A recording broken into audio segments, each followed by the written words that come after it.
कर्मण्येवाधिकारस्ते मा फलेषु कदाचन मा कर्मफलहेतुर्भो मा ते संगोऽस्तविकर्मणि।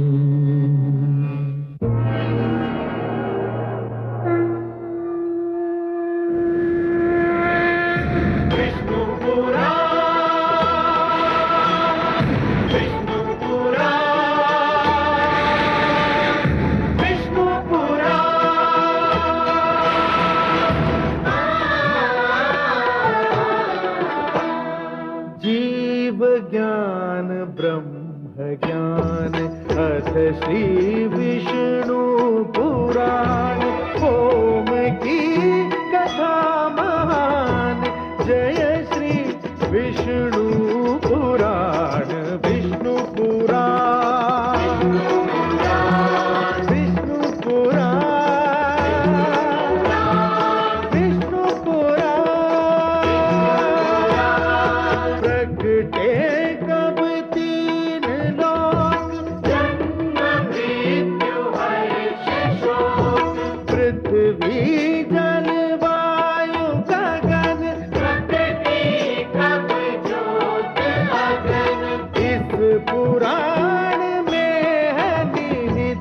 जप तप और योग ध्यान विष्णु पुराण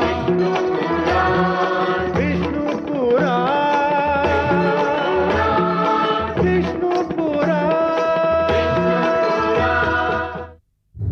मैं माँ हूँ, धरती माँ। विलासी और व्यभिचारी व्यक्ति के लिए नारी का केवल एक ही रूप होता है। वो उसे काम और वासना की तृप्ति का साधन समझता है। उसे यह भी ध्यान नहीं रहता कि माता, बहन और पुत्री भी नारी ही होती है। उसके मन से नारी का सम्मान करने की भावना ही मिट जाती है। ऐसे व्यक्ति से यह आशा रखना कि वो आचरण और सौजन्य का प्रदर्शन भी कर सकता है, भूल है। मेरा माथा तभी ठनका था जब जमदग्नि की धर्मपत्नी रेणुका ने यह समझ लिया कि वो सहस्रार्जुन जैसे कामी और विलासी को भी राह पर ला सकती है। मुझे ना जाने क्यों यह भय लग रहा है कि उसकी ये भूल कहीं उसके और उसके समस्त परिवार के लिए किसी बहुत बड़ी और गंभीर विपदा का कारण न बन जाए। कहीं उसे अपनी इस भूल का कोई बहुत बड़ा मूल्य न चुकाना पड़े। आगे क्या होने वाला है, यह सोचकर मेरा दिल बुरी तरह धड़क रहा है।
क्या मैं कोई स्वप्न तो नहीं देख रहा देवी?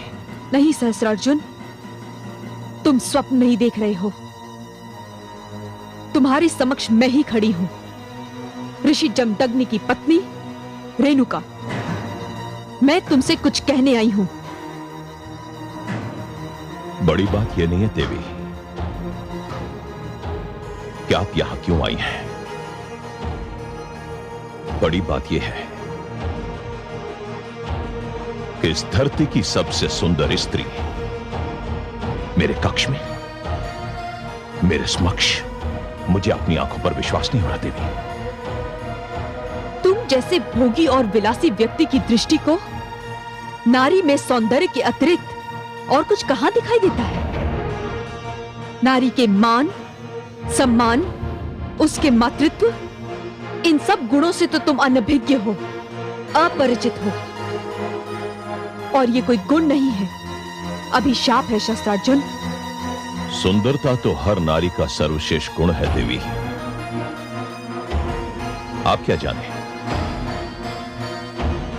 आपको पहली बार देखकर फिर देखना, बारंबार देखना मेरे जीवन की इच्छा बन चुकी थी। ये रूप, ये यौवन, ये सौंदर्य इस योग्य है कि आप जैसी स्त्री मुझ जैसे राजा के राजभवन की शोभा बने। ये तो दुर्भाग्य है, अत्याचार है कि तुम जैसी सुंदर स्त्री को ऋषि जमदग्नि जैसे ऋषि के रूखे सूखे जीवन का अंश बनना पड़ा। आओ सुंदरी, मेरी फैली हुई बाहें तुम्हारे निवास का सुंदरतम स्थान है। आओ। रुक जाओ सहस्त्रार्जुन, वासना में अंधे होकर ये ना भूलो कि मैं महान ऋषि जमदग्नि की पत्नी हूं और उनके 5 पुत्रों की माता भी। और समस्त संसार एक ऋषि पत्नी को माता की श्रेणी में रखता है।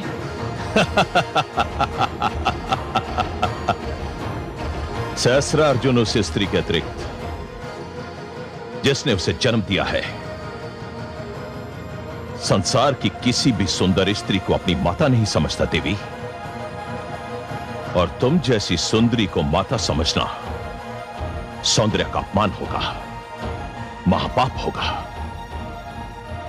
आओ देवी, आओ, आओ देवी।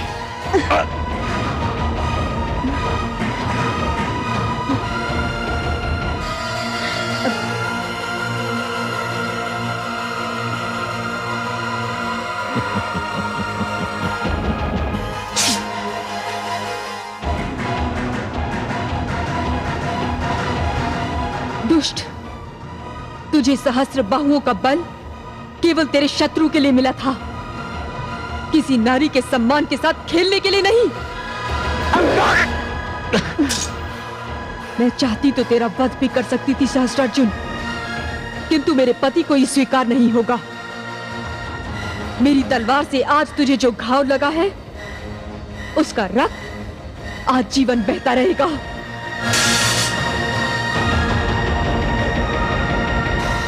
आप धन्य हैं देवी रेणुका, आप धन्य हैं। महादेवी, महादेवी देखा आपने, देवी रेणुका ने नीच सहस्त्रार्जुन को यह दिखा दिया कि नारियों का अनादर करने वालों के साथ कैसा व्यवहार होना चाहिए।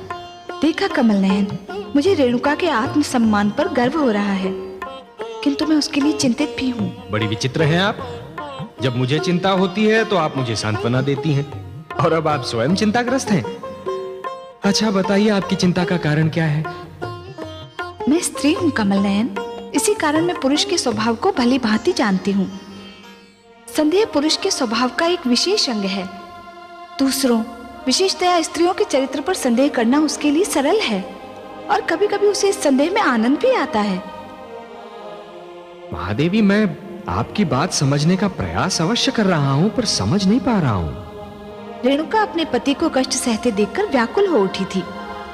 वो सहस्त्रार्जुन के पास इसी कारण गई थी कि उसके पति और परिवार की यातनाओं का अंत हो जाए। उसे विश्वास था कि इस प्रकार वो सहस्त्रार्जुन के मन में लज्जा जगा सकेगी और अपने पति को उसके आतंक से छुटकारा दिला सकेगी। परंतु अब मुझे लगता है कि उसका ये विश्वास किसी संदेह की धारा में बहने वाला है। कोई है?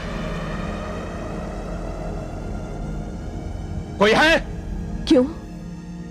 ये घाव दिखाकर अपने सेवकों से भी अपने वीरतापूर्ण कार्य की बधाई लेना चाहते हैं? महारानी, जब वो ऋषि कन्या यहां खड़ी थी तब ये दहाड़ती वाणी मूक क्यों हो गई थी? मृत्यु के भय ने आपको उस स्त्री के सामने आत्मसमर्पण के लिए विवश कर दिया, जिसके साथ आप बलात्कार जैसा घिनौना पाप करने जा रहे थे। महारानी, आप पत्नी होने की सीमा का उल्लंघन कर रही हैं। मैंने तो केवल एक पत्नी होने की सीमा का उल्लंघन किया है, किंतु आपने तो गौ माता की चोरी करा के क्षत्रिय धर्म और पूर्वजों की दी हुई संस्कृति की सीमा का उल्लंघन किया है। ऋषियों के आश्रम जलाकर आचरण की सीमा का उल्लंघन किया है। व्यभिचारी और विलासी बनकर समाज की हर सीमा का उल्लंघन किया है।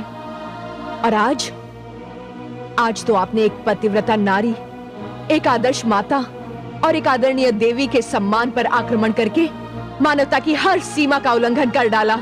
महारानी मृण्मयी, बस यदि एक भी शब्द मुंह से निकला तो आप मेरी हत्या कर देंगे, यही कहना चाहते हैं ना आप? तो ये इच्छा भी पूरी कर लीजिए। मैं स्वयं भी इस अपमानजनक जीवन से ऊब चुकी हूं, परंतु मेरी एक बात सुन लीजिए। आज आपने जो किया है उसके क्या परिणाम होंगे आप उसकी कल्पना भी नहीं कर सकते। मैंने यहां किसी को इसलिए पुकारा था कि वो मेरे घावों पर लेप लगाए, इसलिए नहीं कि वो मेरे घावों पर नमक छिड़के। जो घाव आपके शरीर पर है उसका तो उपचार संभव है, किंतु जिस घाव से आपकी आत्मा आहत है उसका कोई उपचार नहीं। महारानी, हाथ क्यों रोके स्वामी? काश आज आपने मुझे इस जीवन से मुक्ति दे दी होती जो एक लाचार नारी के अश्रुओं में भीगा हुआ है। विश्वास कीजिए, मृत्यु इस जीवन से कहीं श्रेष्ठ है। जो संतों को पीड़ित, नारियों को दुखी और शिशुओं को रोते देखकर भी कुछ नहीं कर सकता, आज मुझे अपने समस्त दुखों से मुक्ति मिल गई होती।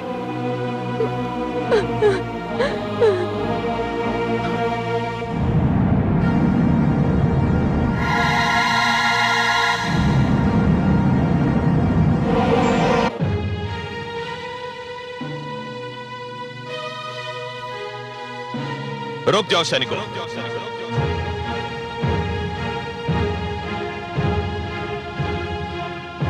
तो एक काम कीजिए, एक दिन हमारे राजभवन आइए।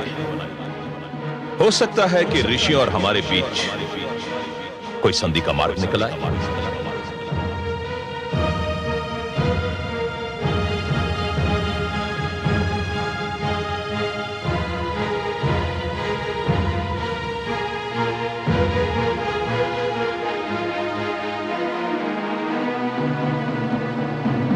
स्वामी,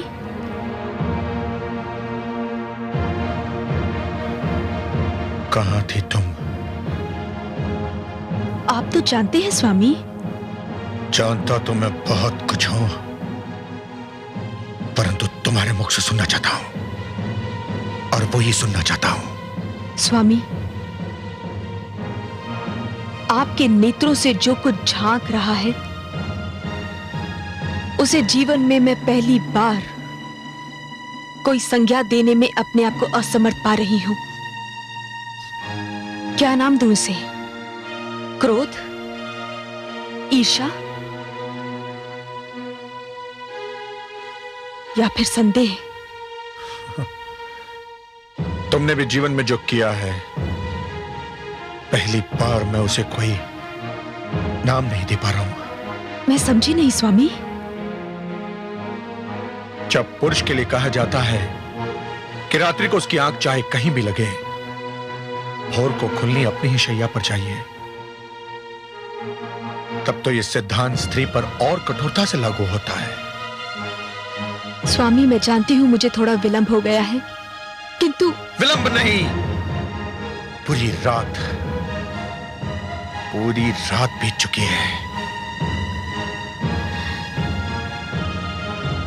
मैं क्षमा चाहती हूं स्वामी, किंतु आप तो जानते ही हैं मैं कहां गई थी और क्यों गई थी? कहां गई थी ये भली भांति ज्ञात है मुझे, परंतु क्यों गई थी इस प्रश्न ने मुझे असमंजस में डाल दिया है।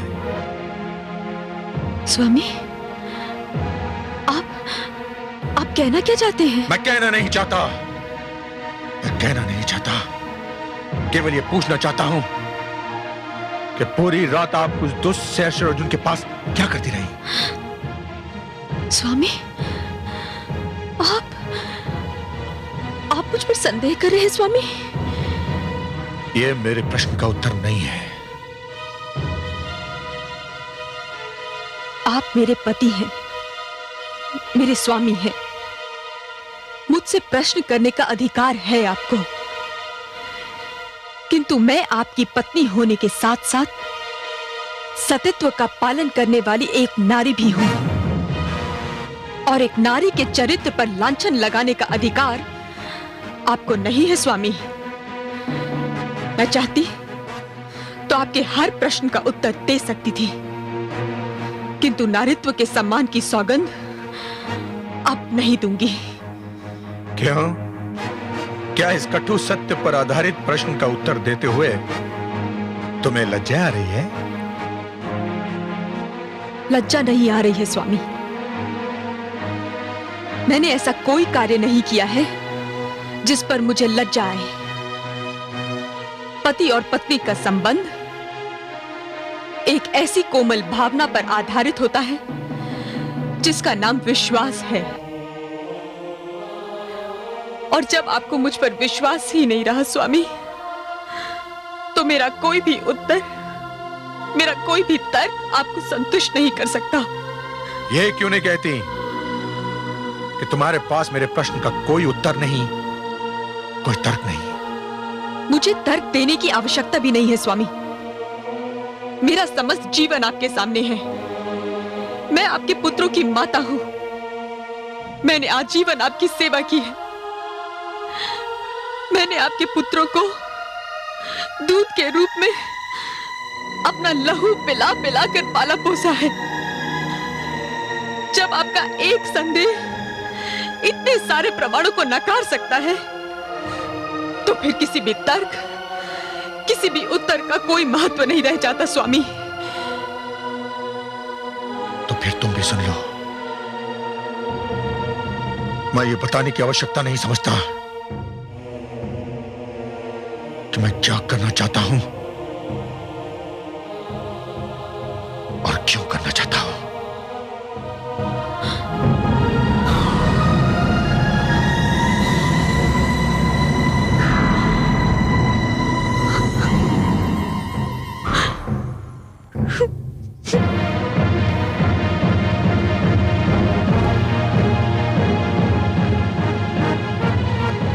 पुत्रों, तुम्हारी माता ने मेरे तुम्हारे समस्त परिवार के आदर सम्मान को धूल में मिला दिया है। उसने हम सबको लज्जा के सागर में डुबो दिया है। हम सब किसी को मुंह दिखाने के योग्य नहीं रहे। हम कुछ समझे नहीं पिताश्री। समझने की आवश्यकता भी नहीं है।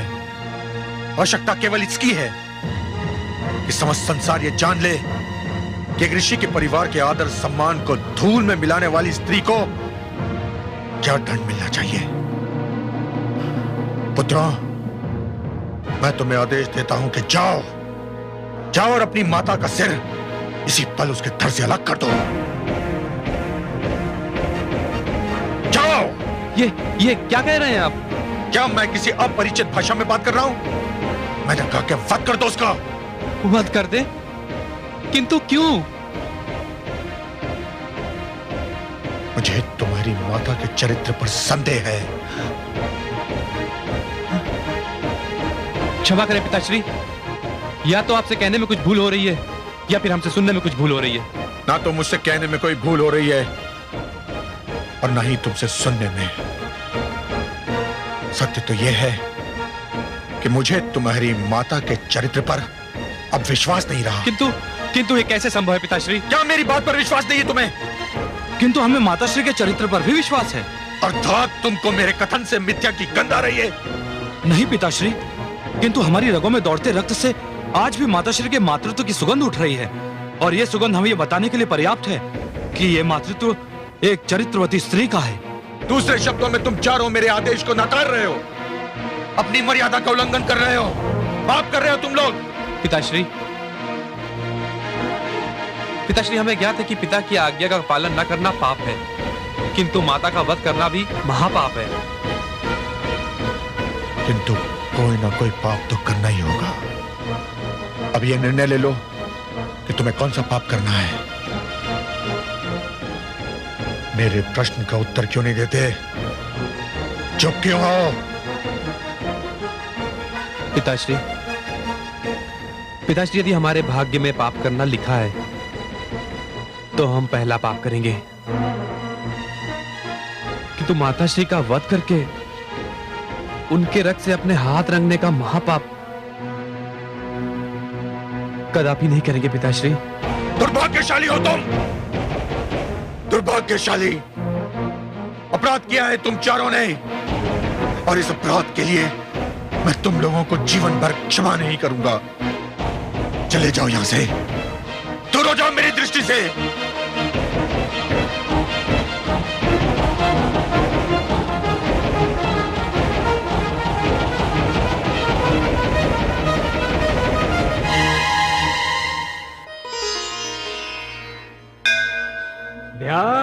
ध्यायेन नित्यम् महेशम्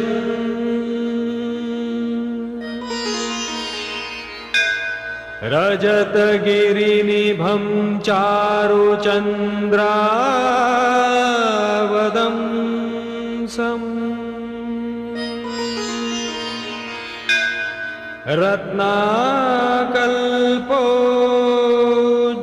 रत्नाकल्पोज्ज्वलांगम् परशुमृगवराभीतिहस्तम् प्रसन्नम् पद्मासीनं समन्तात्सुतम्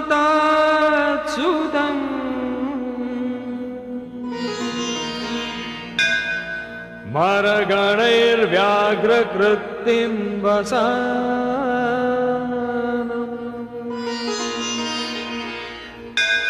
विश्वाद्यं विश्ववन्द्यं निखिलभयहरम् पञ्चवक्त्रत्रिनेत्रम् पञ्चवक्त्रत्रिनेत्रम्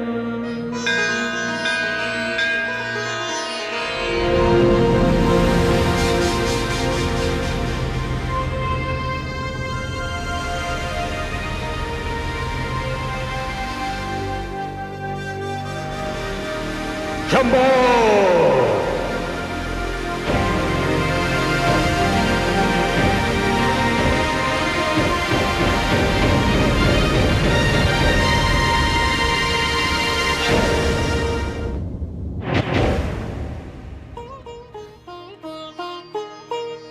ना जाने मेरे स्वामी मुझसे रुष्ट होकर कहाँ चले गए हैं। आप घबराइए मत माताश्री, अनुज और समस्त शिष्य उन्हें खोजने ही गए हैं, और अब तक तो उन्हें खोज भी लिया होगा। वे आते ही होंगे माताश्री, आते ही होंगे। और मुझे पूरा विश्वास है कि पिताश्री का क्रोध भी अब तक शांत हो चुका होगा। पुत्र, मेरा दायां अंग भड़क रहा है, न जाने इसका क्या अर्थ है। माते, माते। क्या हुआ पुत्र? स्वामी का पता चला? नहीं माताश्री, हम लोग दूर दूर तक देख आए हैं, उनका कोई पता नहीं। आप कहाँ जा रही हैं माते? द्वार पर। क्यों? जब तक मेरे स्वामी लौटकर नहीं आ जाते, मैं द्वार पर ही उनकी प्रतीक्षा करूंगी, चाहे इस प्रतीक्षा में एक युग ही क्यों ना बीत जाए।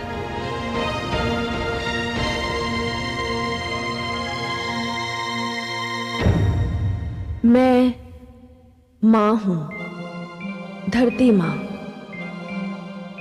रेणुका ने तो अपनी समझ से अपने पतिव्रता होने का प्रमाण दिया, परंतु मुझे चिंता ये हो रही है कि कहीं एक नई प्रथा की नींव ना पड़ जाए कि पति चाहे जो करे और चाहे जहां चला जाए, पत्नी को उसकी प्रतीक्षा करनी होगी। हालांकि जो कुछ हुआ उसमें रेणुका का कोई दोष नहीं। रेणुका ने तो केवल अपने पति के आश्रम और अपने परिवार को बचाने की चेष्टा की थी। उसके चरित्र पर संदेह करने का पाप तो ऋषि जमदग्नि ने किया था। यदि किसी को दंड मिलना चाहिए तो ऋषि जमदग्नि को मिलना चाहिए, क्योंकि उन्होंने एक कठिन घड़ी में अपने विद्वान और ज्ञानी होने का प्रमाण नहीं दिया। समय आया तो वो भी एक साधारण पुरुष की भांति व्यवहार करने लगे।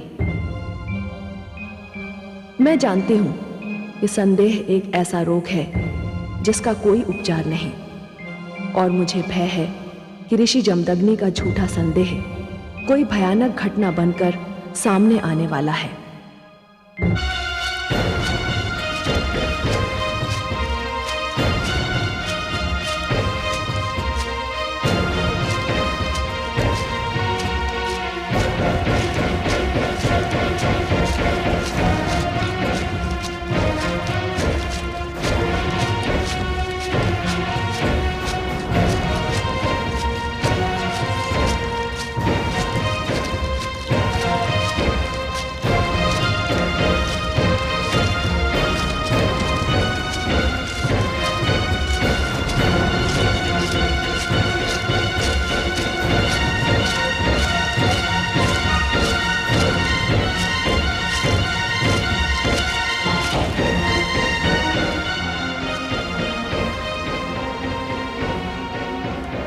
पिताश्री,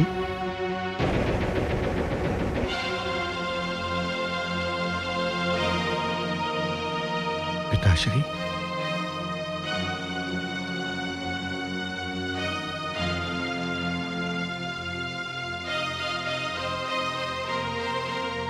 पिताश्री, मुझे नहीं पहचाना पिताश्री? मैं आपका पुत्र राम। हाँ पिताश्री। पुत्र राम, मेरा पुत्र। पिताश्री, पुत्र राम, पिताश्री, मेरा राम।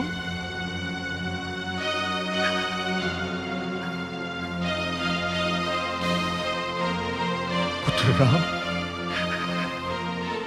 मेरा राम। किंतु पिताश्री, अब मेरे गुरुदेव महादेव ने मेरा नाम परशुराम कर दिया है। परशुराम?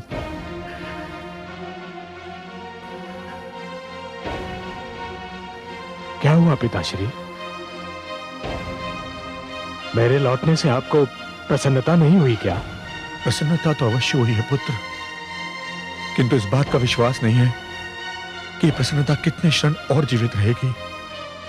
आप ऐसा क्यों कह रहे हैं पिताश्री? तो क्या कहूं, मेरे चारों पुत्रों ने मेरे आदेश का तिरस्कार किया है, तो मैं पांचों से क्या अपेक्षा करूं और क्यों करूं? मेरे अग्रजों ने आपका तिरस्कार किया? क्या किया उन्होंने पिताश्री? मैंने उन्हें कुछ करने का आदेश दिया था, परंतु उन्होंने नहीं माना। जीवन में पहली बार पुत्र, पहली बार मुझे ऐसे अनादर का अनुभव हुआ है। मुझे तो अपने आप में लज्जा आ रही है।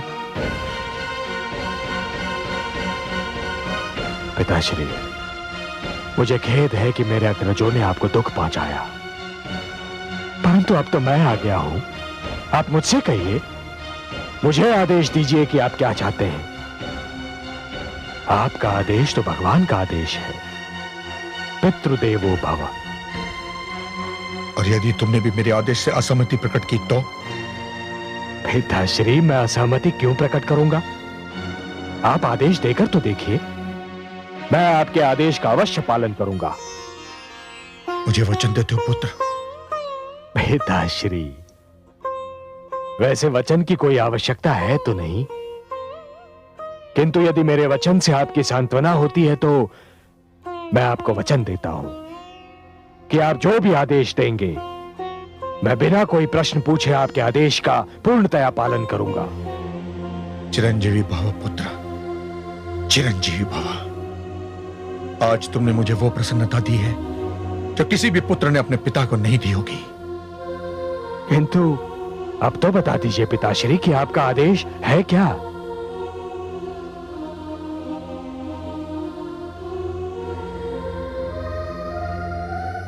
आश्रम चलो पुत्र, वहां तुम्हें सब कुछ बता दूंगा मैं।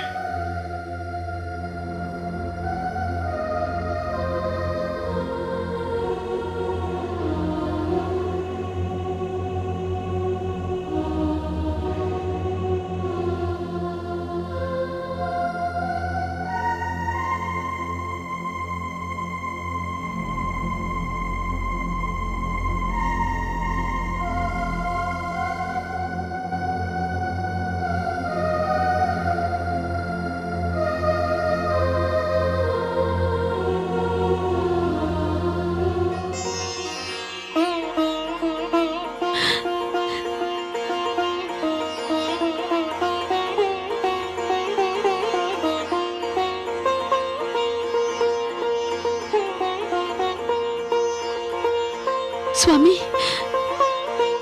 स्वामी आ रहे हैं। किंतु साथ में ये नवयुवक कौन है?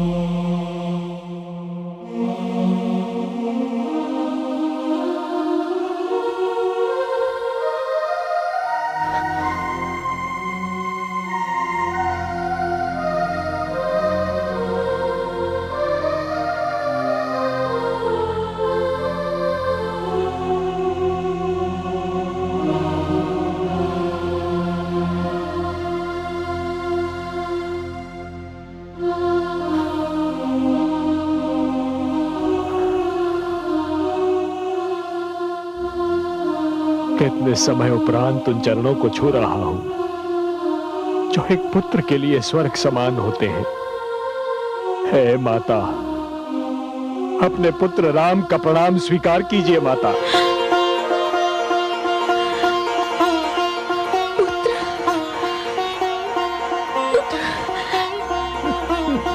मेरा राम। हाँ माता। राम, तुम आ गए पुत्र। हाँ माता। मेरे लाल। हे माते।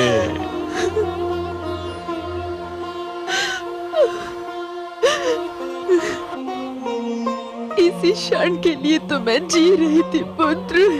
माता। हे माते।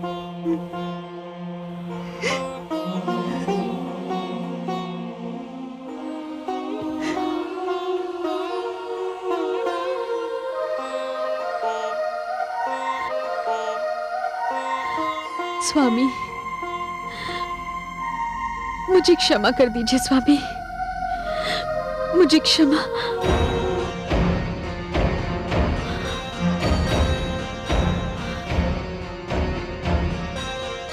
स्वामी,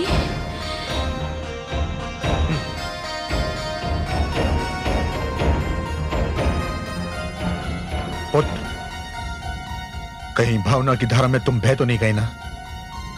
तुम्हें अपना वचन स्मरण है ना? तो काट दो अपनी माता का सर।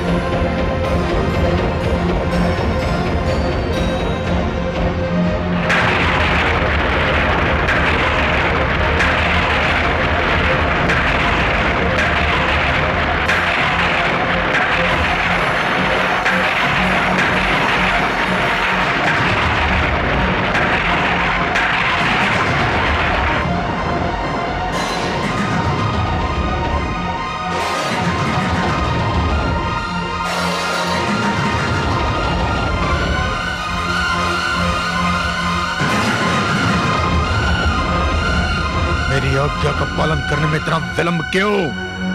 काट दो अपनी माता का सर।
हे परशु, तुझे मैं अपने गुरु शिव शंकर का दिया हुआ वरदान समझूं या अपने दुर्भाग्य का प्रतीक? तुझे मैंने पाया था मानवता के शत्रु सहस्रार्जुन का वध करने के लिए।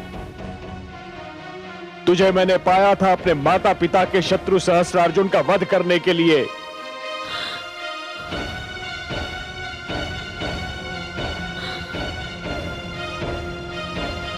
परंतु तेरा प्रथम प्रहार होगा उस माता पर जिसकी कोख से मैंने जन्म लिया, जिसकी गोद में मैंने अपने जीवन का प्रारंभ किया, जिसके प्रेम के ऋण से मेरा रोम रोम बिंधा हुआ है, जिसका प्रेम मेरे जीवन की महानतम पूंजी है, जिसके चरण स्पर्श करने के लिए मैं वर्षों से तड़प रहा था।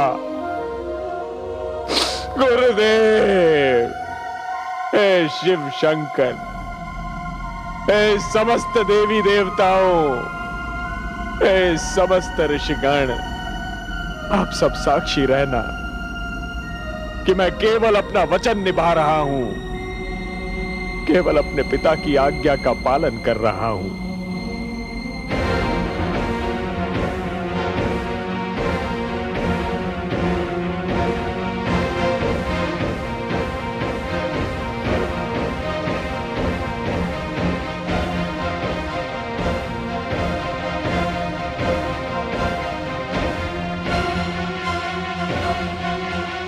हे माता, अपने इस अभागे पुत्र को क्षमा कर देना माता। मैं वो करने जा रहा हूं जो आज तक किसी पुत्र ने नहीं किया होगा, और ईश्वर ना करे कि आज के उपरांत किसी पुत्र को करना पड़ जाए।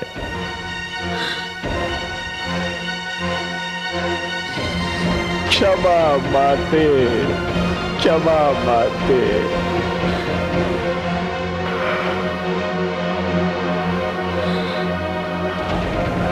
क्षमा माते, क्षमा माते, क्षमा, क्षमा माते, क्षमा माते, क्षमा।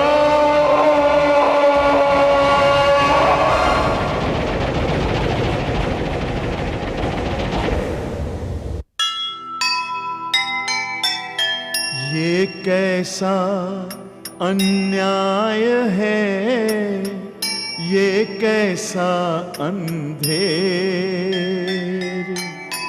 एक झूठे संदेह ने डाले मन में फेर। जो लगता था आज तक एक सुखी संसार, ऐसी विपदा आ पड़ी, बिखरा वह परिवार, बिखरा वह परिवार।